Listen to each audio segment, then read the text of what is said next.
Okay. What's up, guys? I'm RJ. This is my friend Luke, and we're the Range Rats. This is our first episode of our new podcast. We're just a couple of guys who love talking golf. We do it all the time, and we thought might as well make a little show out of it. So I know I'm an 11 handicap. I know Luke's an 11 handicap. So we have absolutely no credibility talking about the things that we're going to talk about whatsoever.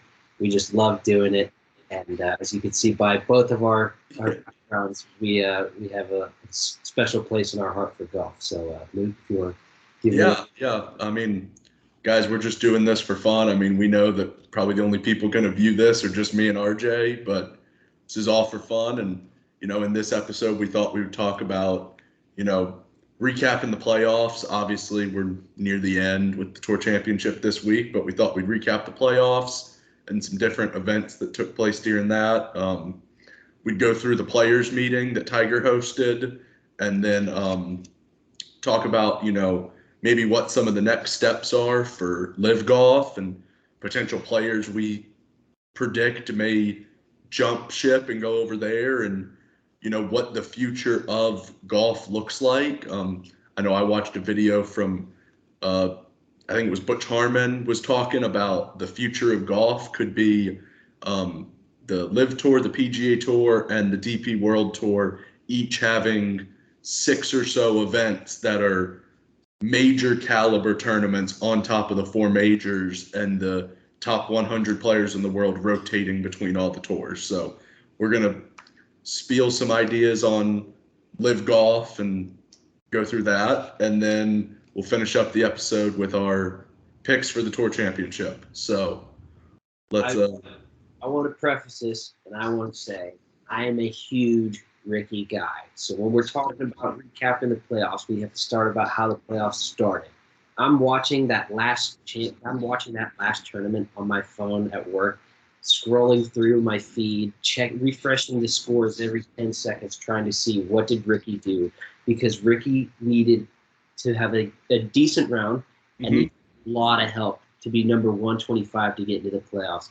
And then he got in, right? And then, first event of the playoffs, he comes out pretty well. Playing. I was, RJ knows this, but I just moved to Georgia. We're both from Florida, and I moved up to Georgia. And that first weekend I moved up here was the first event of the playoffs. And I just watched Ricky's round nonstop, no breaks, just every single shot. Right? And he was playing good. He was kind of in contention in the beginning of the week.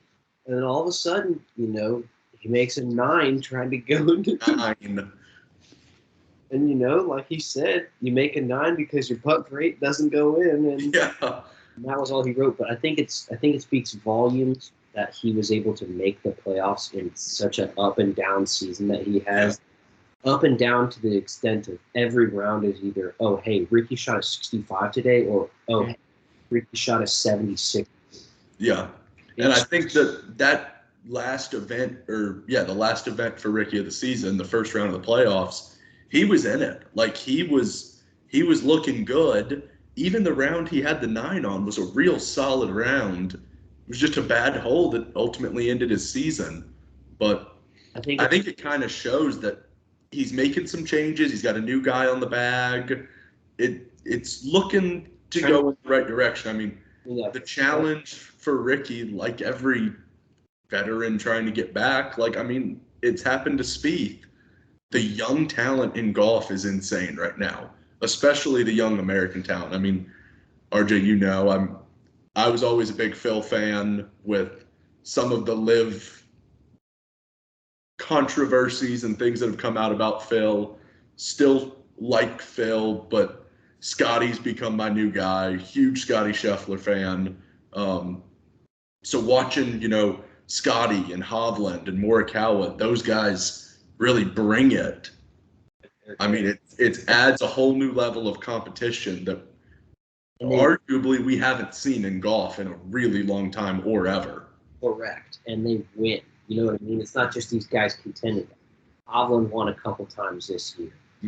Hovland was the Open champion last year. Scotty's won 4 times this year. Yeah. Cam Smith. I mean, you look at all of these guys who won majors this year were young.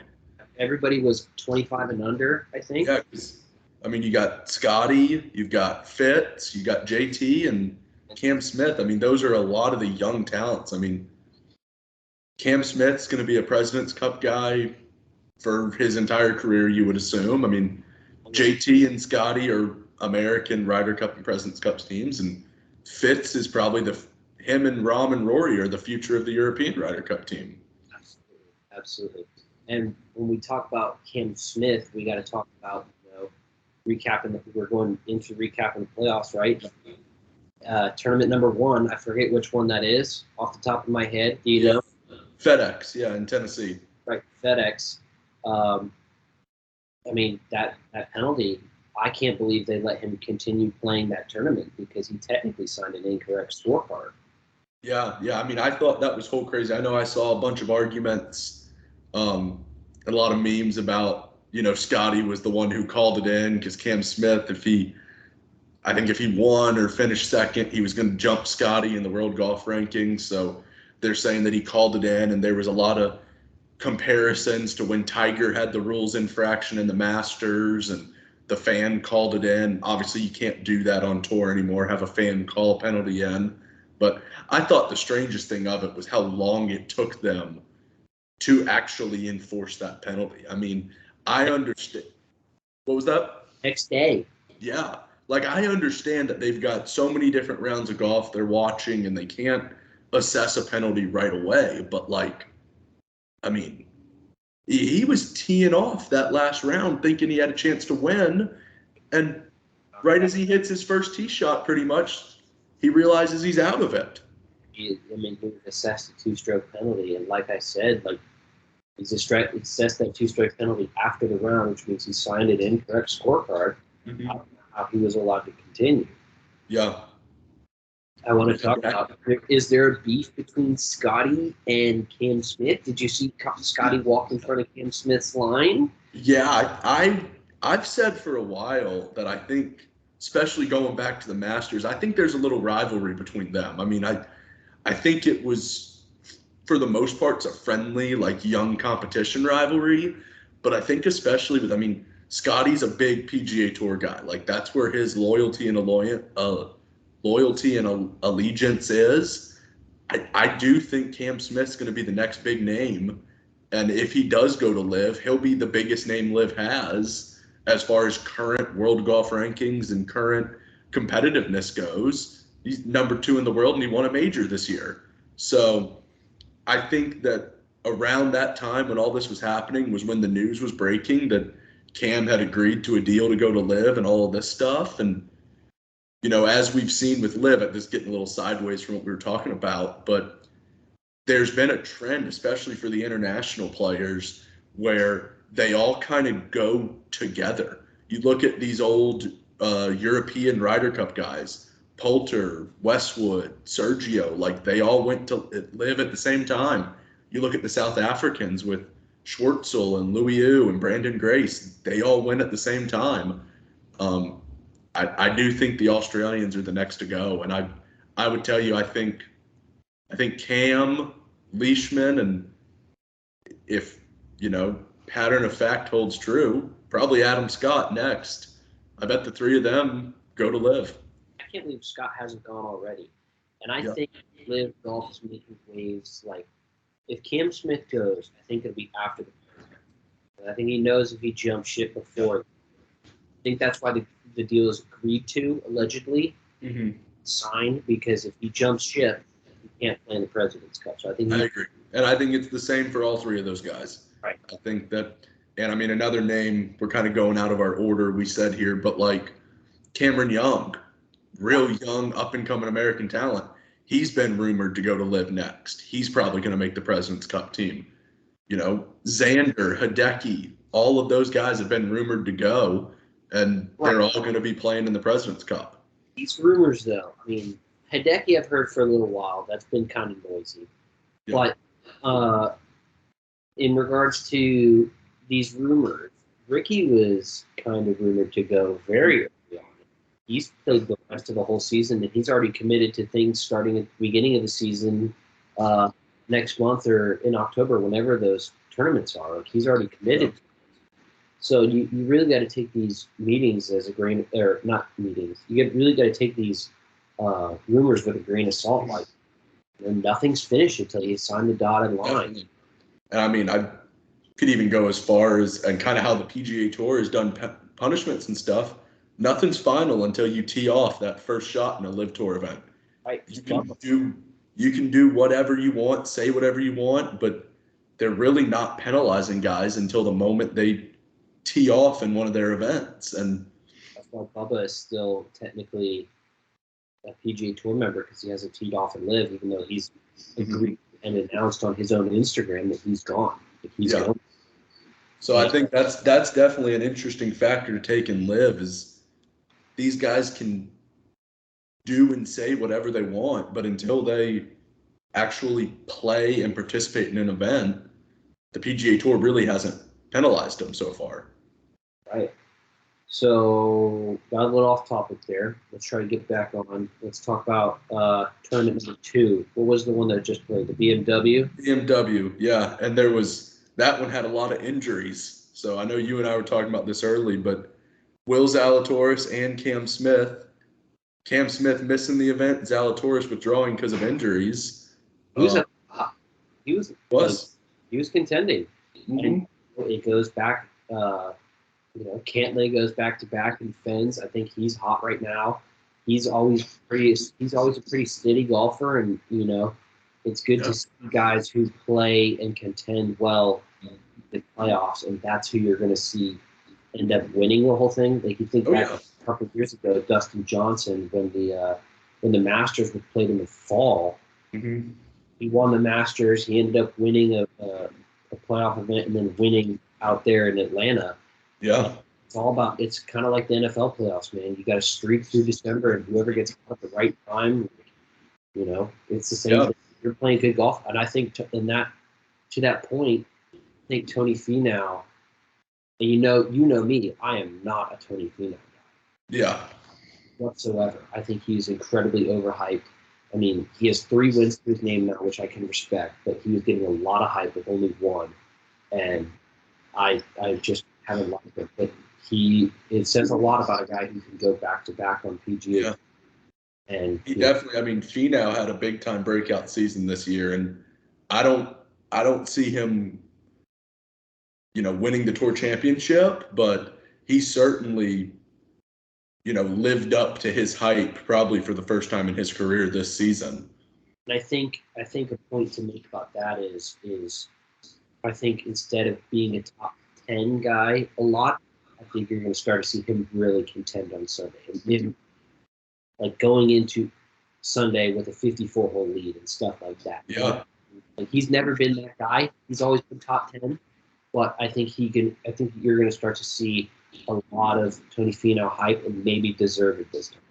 Yeah, definitely. And I mean, same can be said for Xander. I mean, Xander's always been up there and put his name in contention, but this year he really, and he's obviously won in the past with the gold medal and different events, but this year really broke through, especially on that month stretch. But so we'll see if Cantlay's win at BMW can transition into something here in the Tour Championship. Yeah. I want to ask you, what do you think about the layout, like with the staggered scoring? Do you like it? Do you think it needs to change? I like it. I like it a lot because you think about the year Tiger won the Tour Championship. What was that, 2018, I believe it was? His big comeback win. He won the Tour Championship. He didn't win the FedEx Cup playoffs that season. So I like how they've blended this together to where, winning the Tour Championship actually means you are winning the Tour, and that the guys who compete the whole season at a high level and come into the playoffs as the top player or second or third, like they should deserve to get their, whole body of work for the season rewarded. I mean, guys like Scotty and Cam Smith and even Sam Burns, like those guys have won a ton this season. They deserve to have a little bit of a head start over, Adam Scott, who has had a great 2 weeks to get himself into the Tour Championship and, really made a big payday. But he doesn't deserve to start on an even playing field with guys who have won, 3 and 4 times on the season. I agree. However, I think that maybe the scoring needs to change because, like we talked about a little bit earlier before we started shooting, spoiler alert for all the guys at home, I got Scotty to win. Luke, you have Scotty. Right, and it's just because not only is he one of the best golf, I mean, he is the best golfer in the world right now, but he started with a 2-stroke lead on the who's in second place. And in golf, 2 strokes can be a lot. And I think maybe we need to go down to maybe Scotty starts at -5, then who is in second? Will, technically, but he had to drop out. I think it was Cantlay because he won last week. So let's say Cantlay, right? Yeah, I think he started at -8. Cantlay starts at -4, maybe. Make it a little tighter. Just a little more congested. I think that's what I would like to see happen, just because, like, Scotty won a major in 3 other tournaments this year. He had an incredible season. He absolutely deserves to be out in front. But we're talking about the Tour Championship, right? We're talking about the best of the best. And in golf, it's as individual as it gets, He's starting with a head start. You really never get to see that. I think one shot should be enough.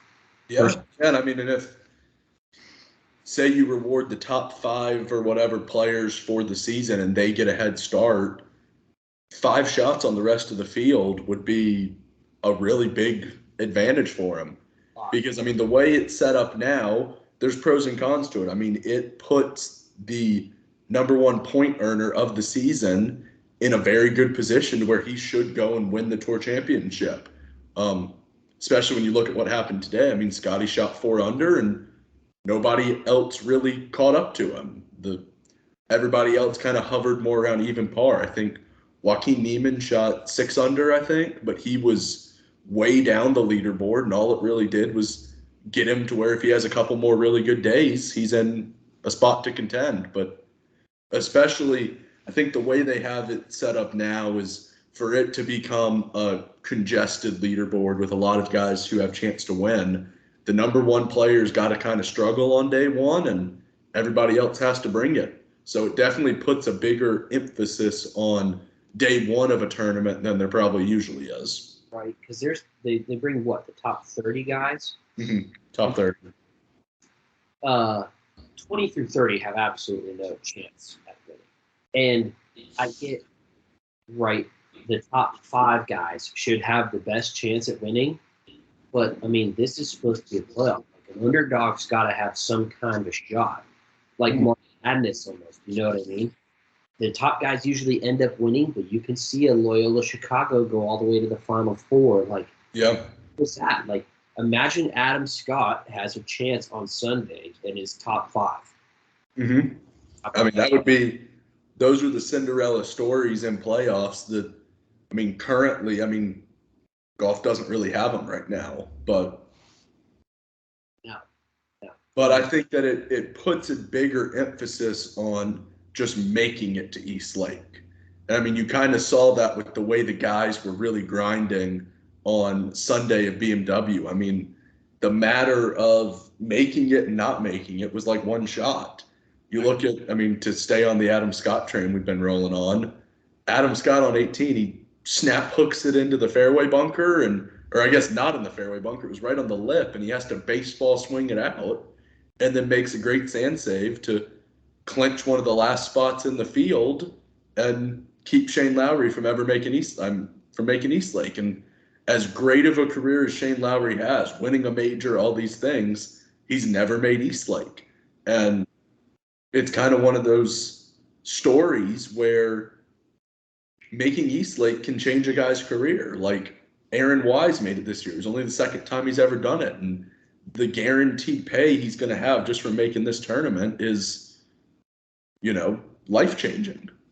And is Thigala in? I think he did make it. Yeah. He's a rookie. You know what I mean? I think he's a name you got to watch out for. And that goes back to what we were talking about, the young talent. Like, this guy he has won me a lot of money. Just, I'm I'm putting in because he's a rookie. He still gets good odds for just like top 20 finish. He did it the other day. Like Yeah. he's a name that we got to reckon with. And Yeah, and I mean, Eastlake, like he should have won this season. You look at Travelers, he coming down 18, and he tries to hit out of a fairway bunker when he was right on the lip. right. And I mean, you can obviously the player is the one who's got to make the decision, hit the shot. But as a caddy, how do you give him that club? Like, I would be like, I mean, I've caddied for one of our buddies, Chase, and Chase is a very good golfer. He's a 2 handicap, I think, and there'd be times where you're like, I'm not giving you that club. Like, that is not the shot you need to contend in this tournament.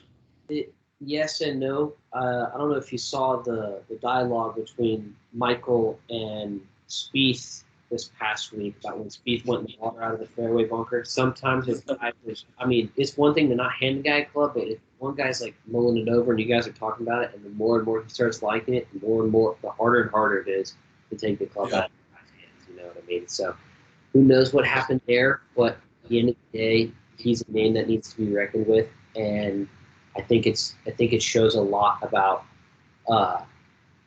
his season that he's had, and I think that's what the PGA Tour wants with his movement, because unless you're a golf junkie like us, a lot of people only watch golf on the majors, right? The players, and then a tournament here and there while they're taking a nap on a Sunday. Like, yeah. I think the PGA Tour needs to figure out a way to make the Tour Championship a bigger deal and the playoffs a bigger deal, especially with the way that Live Golf is pushing everyone. Like, it's stealing a lot of headlines in the golf news media. Yeah, and I think that kind of ties into our second segment, if you will, for this show is the I don't like the word consequences, but the ramifications of what came out of that players meeting. And it kind of ties into what you're saying about the PGA Tour and especially the top professionals like Rory and Spieth and Tiger. Like, these guys understand there's a big problem with the product the PGA Tour is putting on, that people aren't tuning in to watch golf, and everyone uses the phrase growing the game. And right now, the game is not being grown outside of guys like you and I who are tour junkies or golf junkies. And like, we're just going to watch golf no matter what. And to the average person, the average sports fan, they're not tuning into golf. They don't care. And I think that you sent it to me and I saw it on Instagram. Rory's comment, he said, when you tune into a Tampa Bay Buccaneers game, you expect to see Tom Brady throwing the football. When you tune into golf, you should expect to see Scotty Scheffler, Cam Smith, Rory McIlroy. You should expect to see all the big names. And right now, we really don't get that. I mean, we're lucky in the summer, which is peak golf time, if we get it once a month.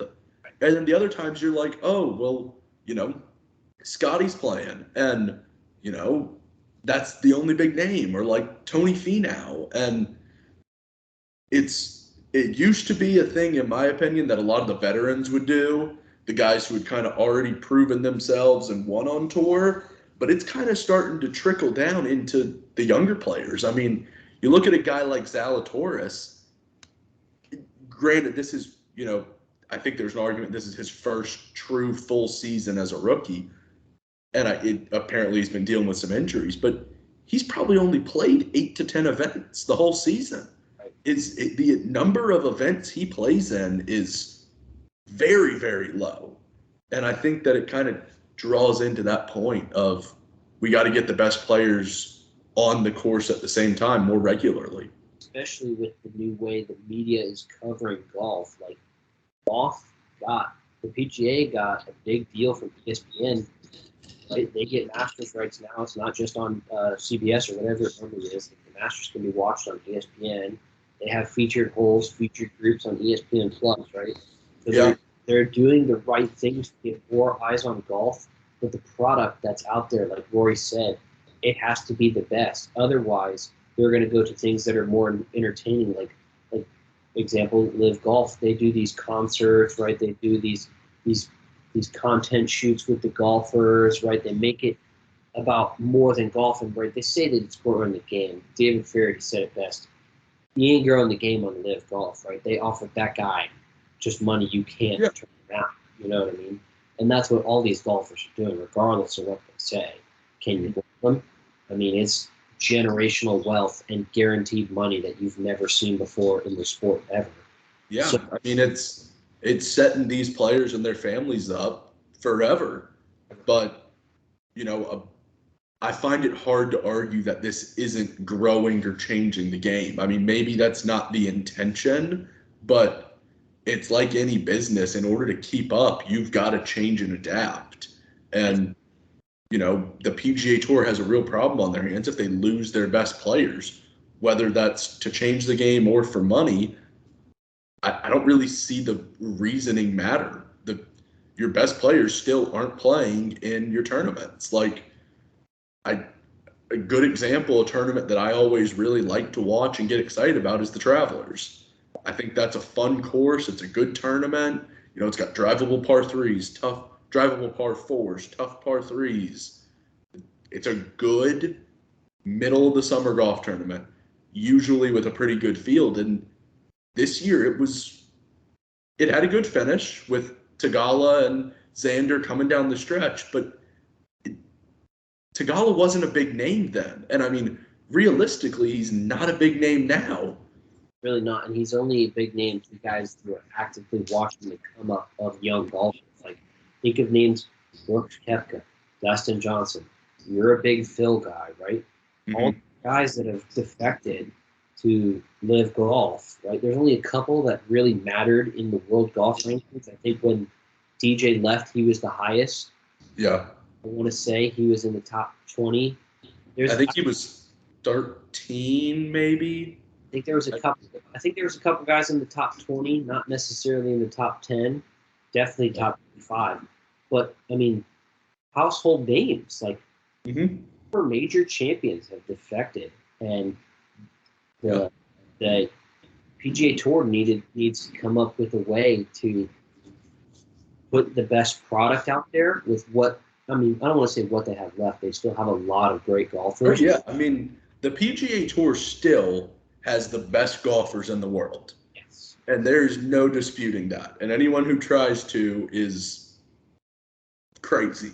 Right. But I think the bigger problem that's happening is Live Tour is getting some of the more recognizable names. Yes. They're going after the guys that people know. Like, even though we don't think of him like that really in America, but like Lee Westwood is a massive name in England. Right. And, Ian Poulter, Sergio Garcia, those guys are huge names in Europe. Over here, Phil, DJ, and Brooks were 3 household names that, like, if you ask just an average sports fan, tell me a golfer other than Tiger Woods, reasonable chance says they're probably going to say Phil Mickelson. Right, exactly. I mean, think about the way golf is, and when it's really fun is when there's good rivalries. Jack and Arnie, Tiger, Phil, Brooks and Bryson, even though they're both to Live now. Yep. But Live and the PGA Tour is a rivalry now that has made golf a big talking point around the world. And unfortunately for the PGA Tour, that's not what they want, which is why they had this players meeting, right? And what came out of this players meeting is they want more golfers to commit to not just more tournaments, but the same tournaments, right? Right. Make it more competitive, better fields, get more of those big names that are still left on the PGA Tour, like the household names that common fans would know and respect, and get them on and get them going, right? And another thing that came out of it was the Rory and Tiger thing. I think that's going to be a flop. I don't think that has any significance to golf. But I want to mention that Lee Westwood pointed out, here's his quote right here: "I laugh at what the PGA Tour players have come up with. It's just a copy of what Live is doing. There are a lot of hypocrites out there."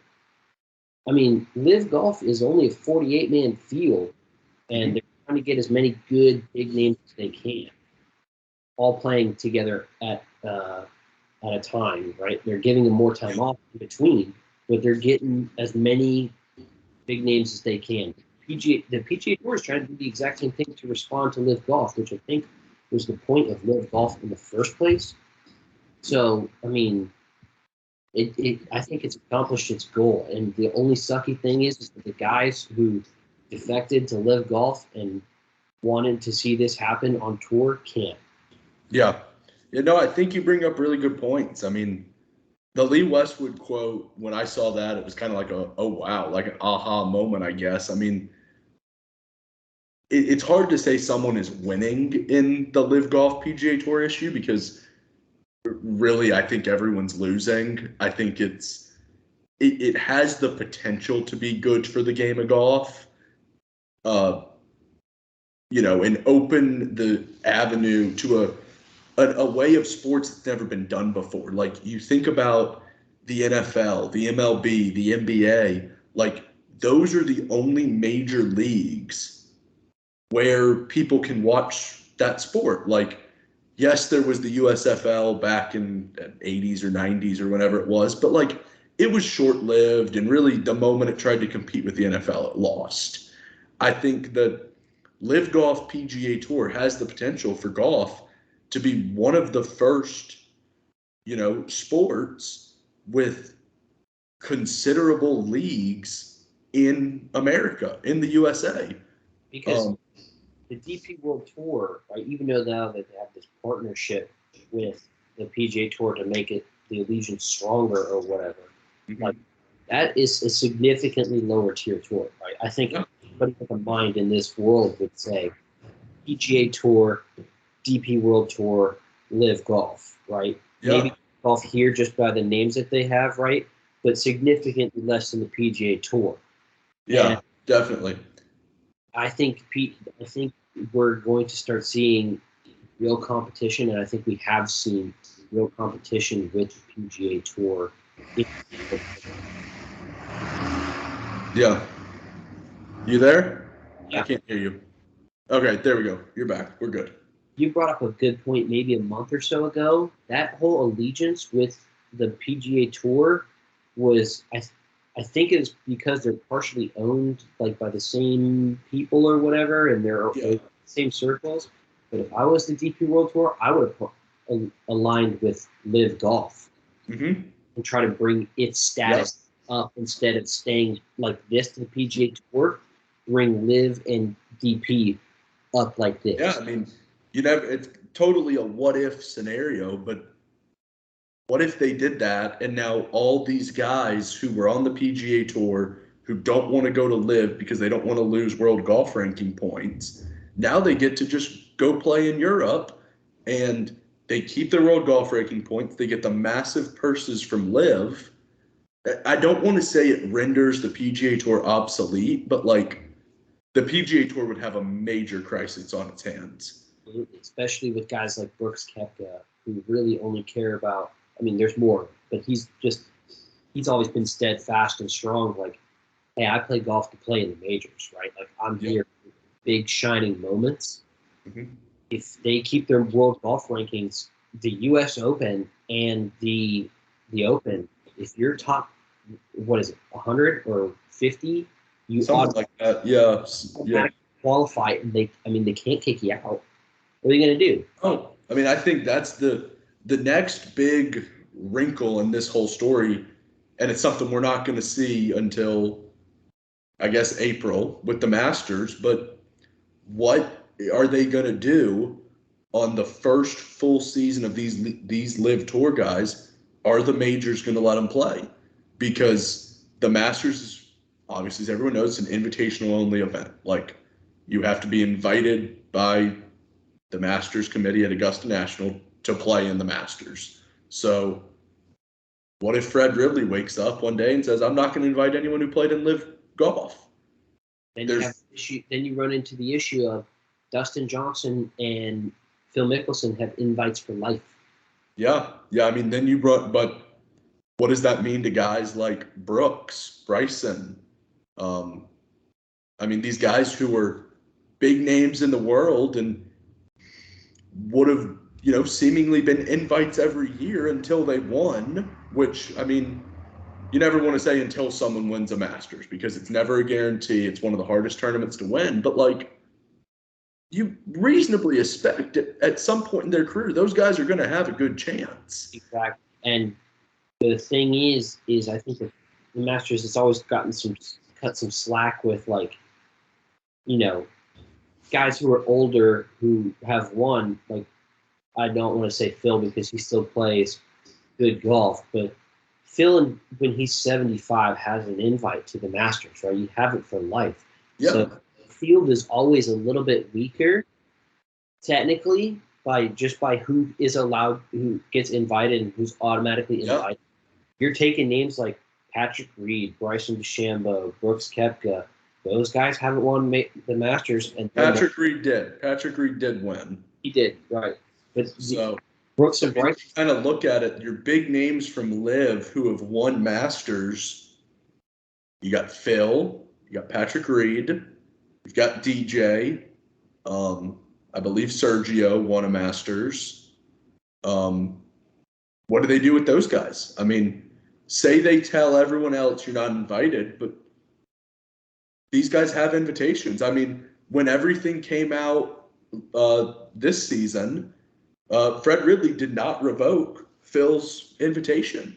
He's told him, you are more than welcome to come and compete if you'd like. And Phil turned down the invitation. But I think that's going to be an interesting thing, is to see how the Masters, but then the other majors handle the LIV Golf guys. Because I think that would be a devastating blow to LIV Golf if their members are not allowed to play in majors. I think right now that's the biggest thing LIV Golf has going for it, is you can come make bank in our events, but you still get to compete in the majors. And I think that if that goes away, you do see a lot of guys, I mean, we don't know these contracts that they've signed. I'm assuming it's probably a required, you've got to play on our tour for X years sort of thing.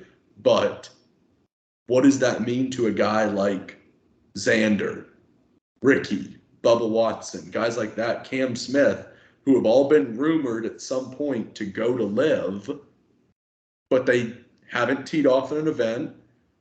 To the best of our knowledge, they may or may not have signed anything. We don't know. Like, what does that turn all those guys away from wanting to go to LIV if the Masters or the majors come out and say, we're not inviting you anymore? I think it will, because these are national championships. Like the U.S. Open is golf's national championship for the U.S. The Masters, everybody dreams about that walk on 18 coming up the hill. You know what I mean? Think about Hideki's caddy bowing down to the Masters, bowing down to Augusta National for what an incredible golf course and respect it is. Like, these guys, their dreams. And I think, like, when it comes down to it, a once-in-a-lifetime opportunity to win the Masters or go make as unthinkable amount of money you could possibly make on the LIV Tour, I think a lot of guys will take the money that you get winning the Masters and also the status and the green jacket that comes with winning the Masters. Yeah, no, I definitely agree, because it's not like the Masters champion isn't just not making anything. Like, those guys are still making millions of dollars to win and compete. I mean, I don't know. I think that's going to be an interesting thing, and I think it kind of just one of those things that's just going to play out, and time's really going to tell on. Time's going to tell everything, buddy. Like, next week we can talk about the legal ramifications of the golfers that have defected to LIV, and them being independent contractors and the PGA Tour banning them and revoking this lifetime membership. We can talk about all that next week, but we're in a very interesting time, and I don't know. I haven't gone back in the annals of golf, but when has there ever been a tour that has done, like, scared the PGA Tour? Jay Monahan is scared. Yeah, no, I think that, I know I referenced it earlier when we were talking, but that it was just a snippet of a podcast. with Butch Harmon, who's obviously a big influence in golf, great, swing instructor, all that stuff. And he said that if he was the moderator between Monahan and Greg Norman, the first thing he would tell him is leave your egos and emotions at the door. Like, we're here to logically figure this out. Like, right now, I think that's so true that, like, Greg Norman, as smart of a guy as he is, as successful as he is, like, dude's got a big ego. Vengeful. And, same thing with Monahan. Like, they're being stubborn in the fact that, Liv is complaining that the PGA Tour doesn't want to negotiate. They don't want to work with us, but they're kind of putting them in a sense like it's either our way or the highway. Like, we're only agreeing to this set deal. Right. So I think people at the end of the day need to understand that, like most professional sports, like the NFL, the MLB, the NBA, right? Mm-hmm. It's business. You can get traded, you can get cut. We're here to make, like, the sport is the sport, but we have now made it a business, and golf needs to start thinking that way, especially with the amount of money that's at stake, both for PGA Tour and LIV. If they could somehow figure out a way to do a Ryder Cup type scenario where top 5 LIV versus top 5 official world golf PGA guys get together and play, like. Yeah. No, I think I haven't thought of that, but that would be an awesome event. I mean, take nationality aside, but just, you could do LIV versus PGA Tour, DP World Tour. I mean, somehow find a way to make it more collaborative, interactive. And I think that we've talked about it like this is bad for golf, but I think that's what golf fans want, is like, they don't, in my mind, some do. Like, I'm overgeneralizing. Like, some people are very, very loyalist to the PGA Tour, and some people are, loyalist to the LIV. But, like, I think the majority of golf fans just want their best favorite players playing together on prestigious, nice golf courses, and could really care less if you call it the Luke and RJ Tour, the PGA Tour, the LIV Tour. I mean, it's really just about being able to watch those guys play on the same course. And I think that's where everyone needs to get to. Luke, I think you just hammered home a great point right there. And my dad said it best. He goes, I don't care what you call it. I'm watching wherever the best golfers. Yeah. I want to watch somebody come down 18 with something on the line and throw a dart to 3 feet. You know what I mean? I want to watch that consistency. I want to watch everything that makes me love golf. Mm-hmm. And what makes me love golf is watching guys do what an 11 handicap like myself cannot do. Yeah. And wherever those guys are golfing, they could be in Japan for all I care. I'm going to figure out how to watch on Japan. Yeah, and I think that's another good point you're talking about watching in Japan. Like, it's sometimes fun when you're watching at different times. I mean, I know I love watching when the guys are on the West Coast and they're teeing off at 5 o'clock our time, 2 o'clock their time. And I'm getting to watch them right now when it's my evening activity, like I would watching baseball or football, same as when they get to go, when they played the Olympics. Where was the Olympics last? It was Tokyo.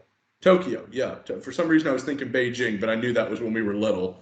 But like when they're in Tokyo, like you're watching that at night. You're getting different times. I mean, the British Open, when they play, not the British Open, sorry, the Open Championship, when they're in England, in the United Kingdom, in Europe, like waking up early in the morning to watch them, like that's kind of fun. And getting to see, there are so many beautiful, great golf courses in the world that so many people don't ever get to know about. I mean, the last LIV golf event was at Trump Bedminster, which was slated to host the PGA Championship this season and got changed to Southern Hills. But like, that's a major caliber golf course that these guys just played on and LIV. And I think that it's all about, finding that merger of great golf course, have fans there, and have the biggest, best names in the world competing against each other. I mean, you want to see Cam Smith versus Scotty Scheffler coming down the stretch, just like you wanted to see Tiger Phil, just like you want to see Arnie Jack. I mean, you want these number one and number two going at it. Exactly. Yeah, you hammered it home. I mean, Yeah. golf is in a very interesting place right now. I don't think we've ever seen it. I don't know where it'll go, but the world around the sport is changing, and I guess we'll find out after the, what do they call that? The Tournament of Champions. Mm-hmm. It kicks off the new year. Yep.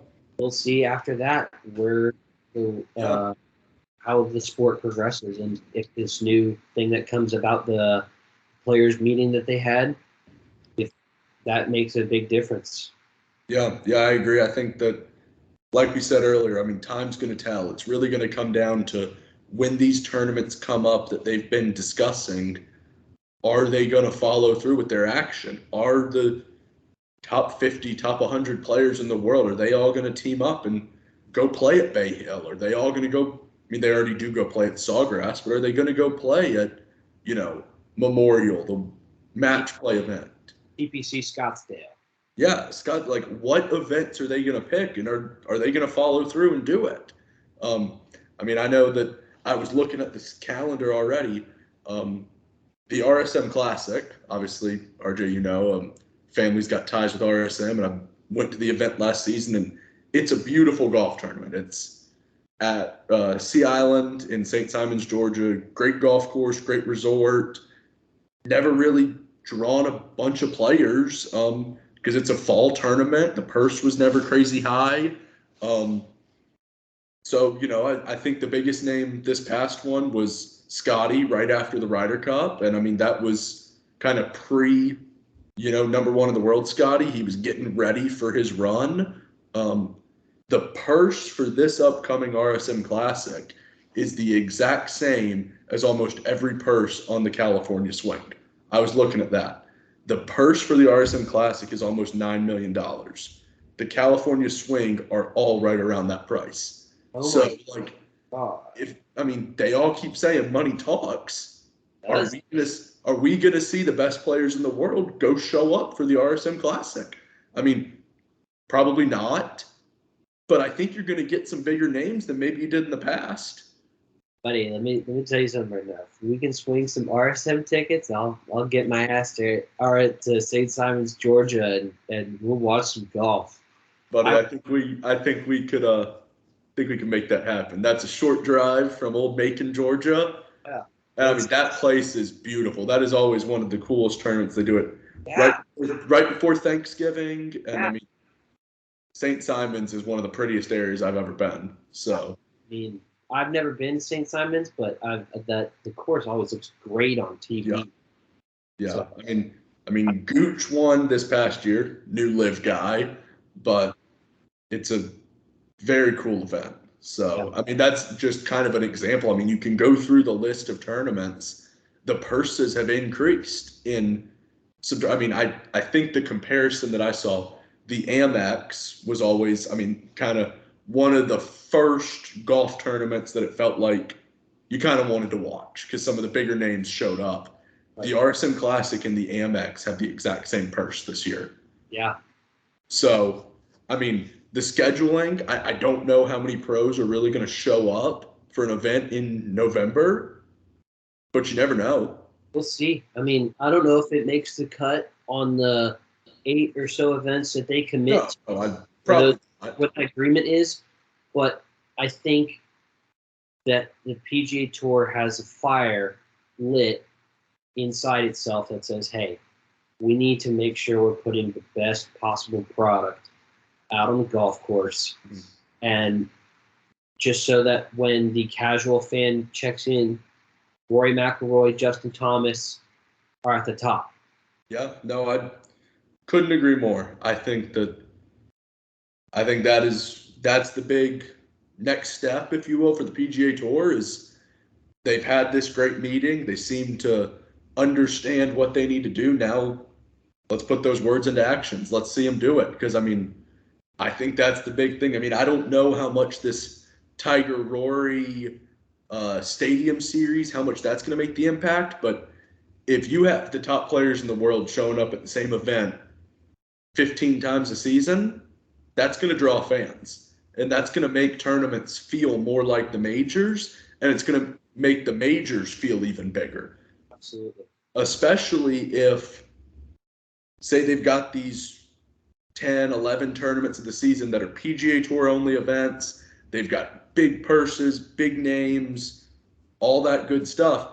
Now think about how good the majors are going to be when you have those same names, same purses, the history of the majors, and you bring the live guys over. And then you add in DJ, Brooks, and all these other guys. I mean, because we saw it in the Open. DJ was up there. He was hanging around. Like, how many guys contended at St. Andrews? There was, I want to say, close to 12, 15 live guys who there was a lot of live guys up on that top half of the leaderboard, especially the top quarter. So I think that the idea that, and it was in the beginning, that first live tournament was a lot of, I mean, great golfers, way better than you and I, but Chase Koepka and some of these guys who have never really been big names on tour. And then it was your older guys, your Phil Mickelson, Lee Westwood, Ian Poulter, who are on the back half of their career, back end. And I think that perception of live is going away very quickly. I think that the live guys, DJ, Brooks, Bryson, Patrick Reed, they can win golf tournaments. I think so too, and we can talk about this later in a future episode about the direction that live is going. But if they can get some of these guys like a John Pack out of FSU instead of getting his tour card, work his way through the Korn Ferry, if they just signed the number 2 amateur in the world or whatever out of Oklahoma State, you get these guys young and good and put good product out there. Like, it's on YouTube. Everybody can see it. Yeah, no, and I mean they're definitely. I think you bring up a really good point there, and we won't talk about it too long. We'll move on, and we'll talk about that in more depth later. But I think the guy's name is James Piet. He's a U.S. Am champion, one of the top young talents in golf right now, and he went straight to live. He may have played in a couple PGA Tour events, but I don't know that he was ever a full-time tour member. And I mean, that would be a real sting to the PGA Tour if they start losing their current young talent and then their next generation that's in college still. Right. But so we'll see. I mean, like I said, we will talk about that in future episodes and the way that live, not only the direction of the PGA Tour, but the direction that live probably should go. But interesting times, my friend. Yeah. Well, I know we're pushing about an hour now, so I don't know if we want to finish up wrapping up on tournament we've got going on this week, and then maybe we can conclude with our predictions and reasoning phase, and we'll maybe predict who we think's going to win, and then we'll predict the next we can say 2 or 3 names who we think are maybe going to jump ship and go to live. Right. Okay. So let's speak about this week. Right. We're Thursday night. Round 1 already commenced. Yeah, and I'll pull up the leaderboard and I'll read a couple names off. Right. While you're doing that, I'm going to go ahead and talk about how Rory performed. Rory started with a 7 and then followed that with a bogey, right? So he's 4 over to start. Then he goes birdie, bogey, birdie, eagle. That's how his first 6 holes went. Yeah. And he shot a 67 today. Not a traditional 67, but I mean, what a roller coaster of a round. Yeah.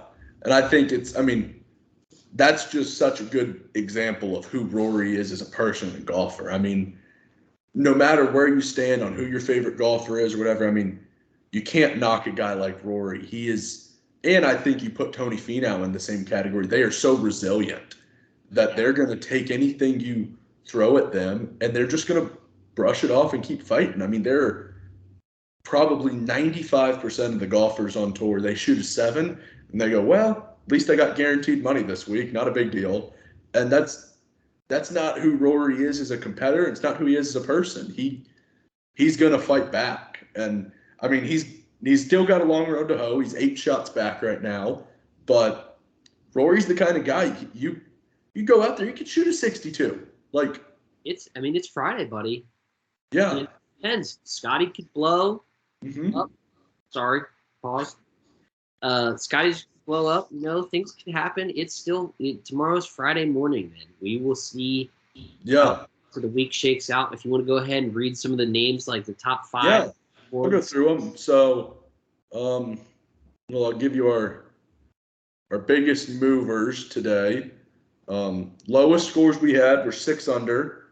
Fitz and Neiman both shot 6 under, and then Scotty shot 5 under. Go with the worst of the day, not to rub salt in the wound, but Mr. Corey Connors shot a 4 over today. Do. I'd take a 4 over every day of the week, and he's making like $1 million this week just by being there. So I think he's doing okay. How'd Hovland do? I didn't catch much of the round today. I didn't catch it either. I was in class the whole day. Hovland struggled. He shot 1 over. But we'll go through the top. I'll go through the top 5. We've got Scotty at 15 under, Xander at 10 under, Fitzy's at 9 under, and then Cantlay and Neiman are at 8 under.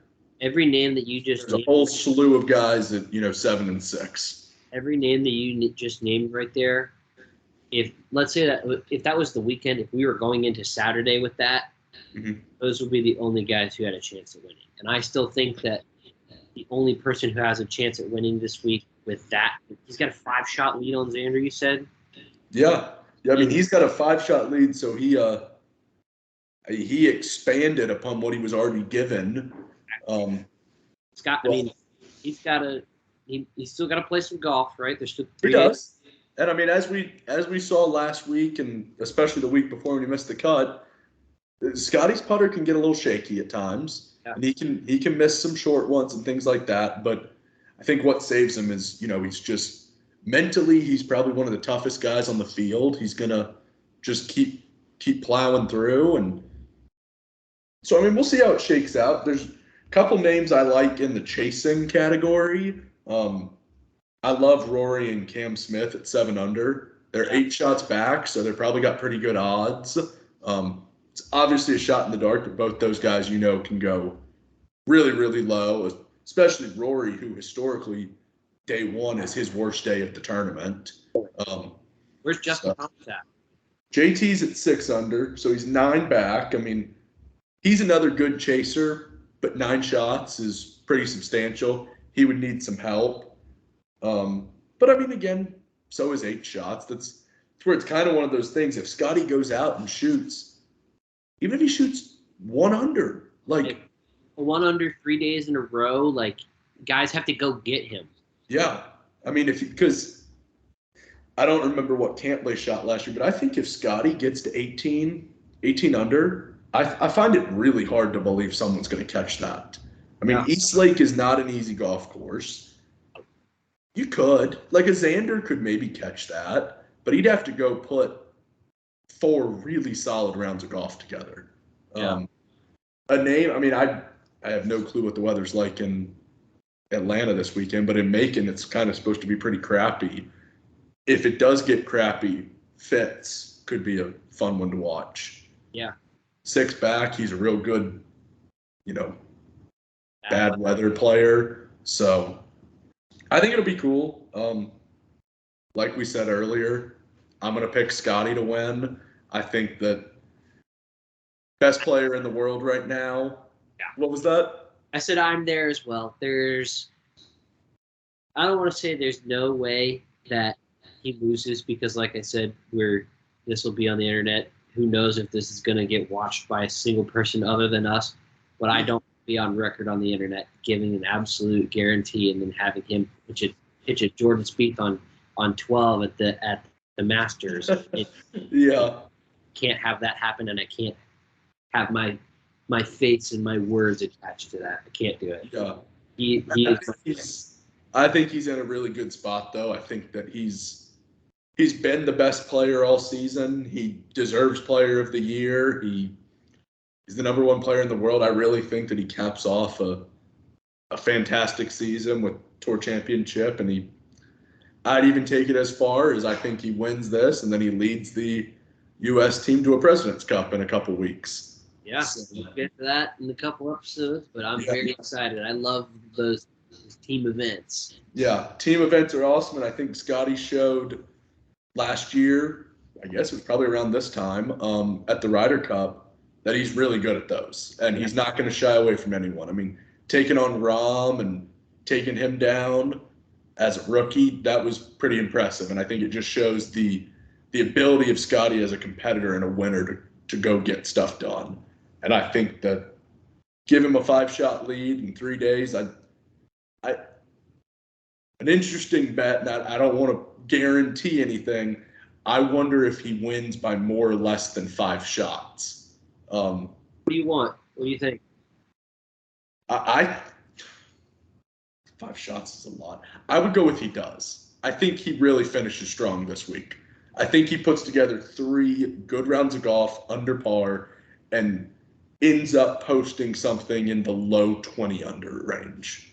Maybe like a 22 under. I could see him going, 3 under tomorrow, gets him to 18, 2-3 under on Saturday, and then just doing what he needs to do on Sunday. Just play 18 holes of golf, get to the clubhouse. This is interesting. You think he wins by 5 or more? I think he does. I think 5 or less. 5 or less, yeah. Well, I think we'll make that a tiebreaker in the future when we both pick the same guy. We'll go by margin of victory as the tiebreaker. So I'll go 5 or more. RJ, you'll take 5 or less. Right. And if it ends on 5, we need another tiebreaker. Who do you pick to finish second? Xander. Okay. I'll go different than you. Okay.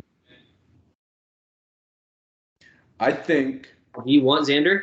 Do you think it'll be Xander?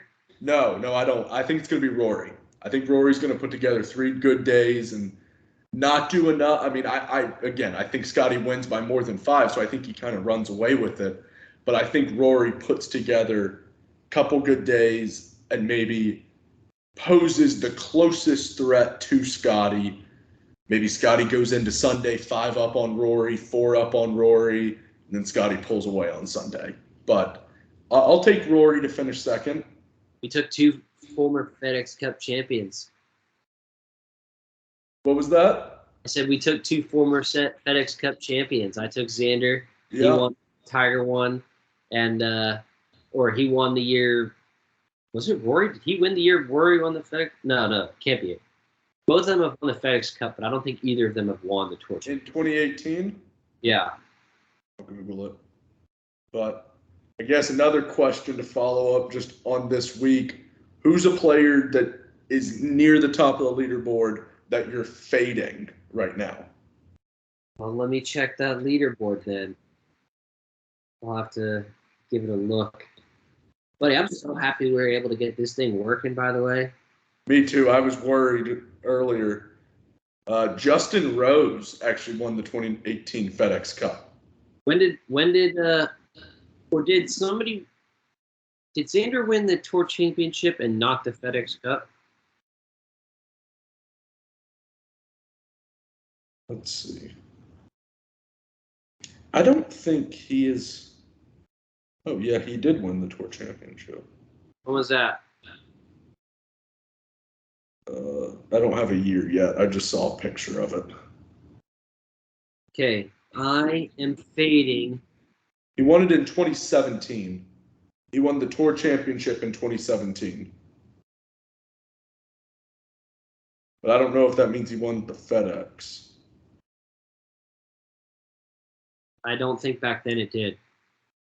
Yeah, so. Yeah, that was just an event. Yeah, let's see who won the 2017 FedEx. Justin Thomas won the 2017 FedEx that year. So I think Xander's won the Tour Championship, but not the FedEx Cup. Okay, so I think he follows Scheffler. I think he gets within 5 of Scheffler. And my fade, who I think is at the top of the leaderboard now and will fall, is John Rahm. John Rahm, wow. Okay. So you think he'll kind of stagger for the rest of the week? I don't know if he staggers. I just don't know if he climbs climbs as much as everybody else. Yeah. I'm gonna go with a player I'm gonna fade. Actually, I'm gonna go with Cantlay. I think Cantlay had a good week last week. What a hot take! But I mean, he shot even par today. I think that maybe last week was kind of a 1 week wonder. I mean, he's obviously not a 1 week wonder player, but like as far as this playoffs go, he's kind of had a very quiet season. I feel like yeah, I agree. Kind of just blew up last week, and really it didn't even seem like he was in contention. And then boom, he was going to win the tournament. That's actually a good take. So I'm gonna fade Cantlay. So I'll go with win Scotty, runner up Rory, and I'm gonna fade Cantlay. All right, I'm on the Scotty train. I'm on the Xander second, and I'm fading Rahm. Okay, cool. Then I guess the other prediction we need to make before we wrap this puppy up. Let's go with the next LIV defectors. Yeah. I was trying to think of a number. Let's go with 3. Next 3 LIV guys. Does Bubba count? Yeah, anyone who is not teed up in a LIV golf event. So who are the next 3 guys you think will play in the next LIV event? The next LIV event, I believe, is before the President's Cup. Let me check that. It is. But I don't think anybody goes before then. Okay. I think the next people who go. Who's the most recent one? Matt Wolff? No. Wolff may have been. I don't know if he's the most recent one. Casey. I think Paul Casey. Oh yeah, maybe Casey. Okay, so if it was just an old, I think it's going to be Bubba. Because he technically hasn't teed it up yet, but I think he's already confirmed that he's going, so that's pretty easy. Yeah. It's going to be Bubba. I am buying into the Cam Smith hype. I think he's gone. And I hate to say it because I like him a lot, but I think it's Hideki. Hideki, okay. I would just say all 3 Australians. I would just go Leash, Adam Scott, and Cam Smith. But I do agree. I think Bubba goes in this next event. I don't think he can. I think he's injured. I think that's why he hasn't gone already. Oh, okay. Well, I'll still throw him in there. Say he gets healthy and plays or whatever. Or you know what? Say he's injured. I'll scrap him. I say no one goes new to this event this week. No one of significance. Oh, I agree. And then I think the next 3 names to go are right after the event following the President's Cup. And I think the 3 names are the 3 Australians. Adam Scott, Cam Smith, Mark Leishman. I think they go and make an Australian team just like the South Africans have done. I think that'll be interesting. I think you have a pretty good foundation on that take. Yeah, so cool. This has been an episode of Range Rats. I hope you enjoyed it. And if I'm speaking to nobody, Luke, I have enjoyed it. It's always fun talking shop and talking the course with you. I look forward to sometime next week getting together and shooting it again. Yeah, buddy. Great time. A lot of fun to always talk golf. And, who knows, maybe we go viral and we got a bunch of people watching this. But if not, fun for you and me to do it. I know we've talked about trying to do something like this for a while. So pretty cool we actually pulled it off. So hopefully we'll be able to do another episode next week and we can recap the FedEx Cup and look forward to what we got coming up next in golf. So absolutely. All right, buddy. Well, enjoyed it, bud. Thanks for watching Range Rats. This is RJ and Luke signing off.